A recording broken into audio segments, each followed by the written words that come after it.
नमस्कार, मैं हूँ श्रेया, आपकी एआई एंकर। आप सभी लोगों का दस्तक न्यूज में स्वागत है। आप देख रहे हैं दस्तक न्यूज का व्हाट्सएप बुलेटिन। तो चलिए शुरुआत करते हैं आज के बुलेटिन की।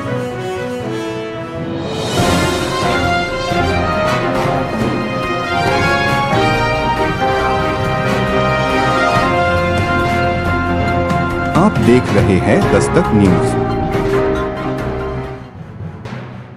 सिर्फ सूचनाओं को प्रदान करना और इकाइयों को पूर्ण करना ही शिक्षा का उद्देश्य नहीं है, बल्कि शिक्षा के माध्यम से जीवन मूल्यों का प्रसार ही शिक्षा के उद्देश्य को पूर्ण करता है।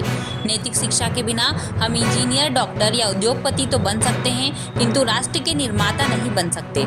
जब शिक्षक एक कक्ष में पढ़ाते हैं तो मानकर चलिए वह देश के भविष्य को संवार रहे हैं। प्रत्येक कक्ष में देश का भविष्य ही गढ़ा जाता है। ज्ञान और सूचनाओं का अंतर समझने की आवश्यकता है। आज का विद्यार्थी गिनीज बुक के सभी कीर्तिमान मौखिक याद रखता है, किंतु छोटी सी चोट लगने पर घाव में क्या लगाना है इसका ज्ञान उससे अधिक उसकी दादी माँ का होता है, क्योंकि दादी माँ ने भले ही सूचनाओं को प्राप्त नहीं किया, बल्कि उन्होंने अनुभव से ज्ञान प्राप्त किया है।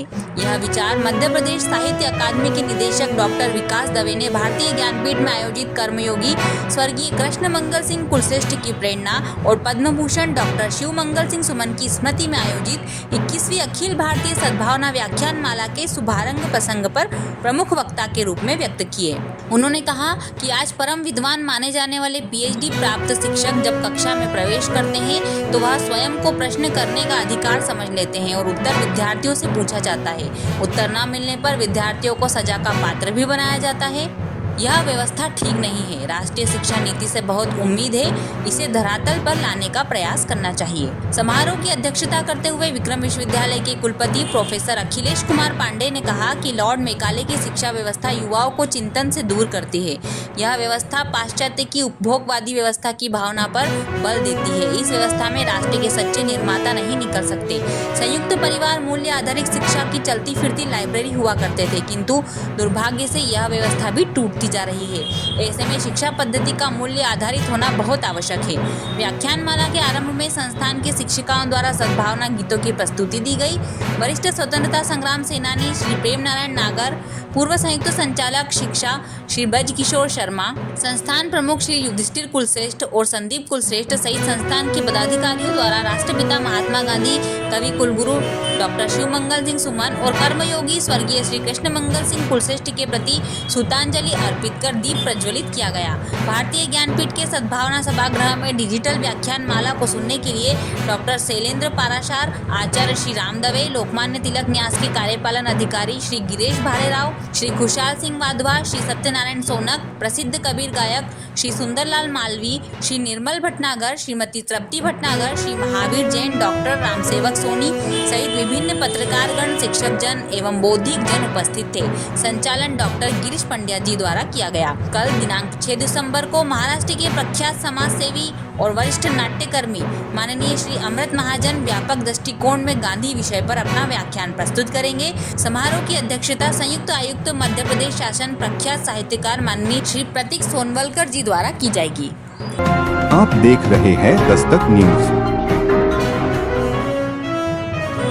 शहर में पिछले 2 दिन से मौसम में ठंडक घुल गई है। शहर में रात का तापमान 18 डिग्री पर पहुंच गया है। लोग दिन में गर्म कपड़ों का सहारा लेकर बाहर निकल रहे हैं। खासकर 2 पहिया वाहन चालक तो गर्म कपड़ों के साथ साथ हाथ और कान सहित सिर को भी कवर करके बाहर निकल रहे हैं। आज सुबह से ही शहर में मौसम ठंडा रहा। सुबह से धूप नहीं निकलने के कारण सर्द हवा 2 पहिया वाहन चालकों को परेशान करती रही।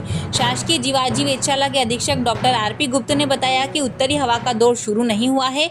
कोहरा और बादल छाए रहने की स्थिति 8 दिसंबर तक रह सकती है। आप देख रहे हैं दस्तक न्यूज।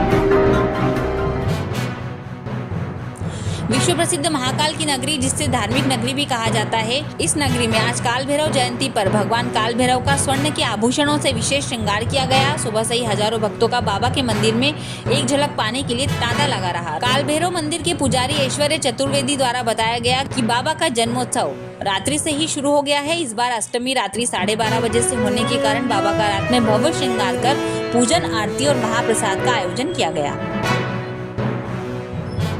अभी आप सुन रहे थे आपकी एआई एंकर श्रेया के साथ दस्तक न्यूज का व्हाट्सएप बुलेटिन। अगर आपको पसंद आया हो तो लाइक शेयर कमेंट जरूर करें। हमारी और भी खबरों को पढ़ने के लिए dastaknews.com को लॉगिन करें। आज दीजिए इजाजत। आपकी डिजिटल एंकर श्रेया को धन्यवाद।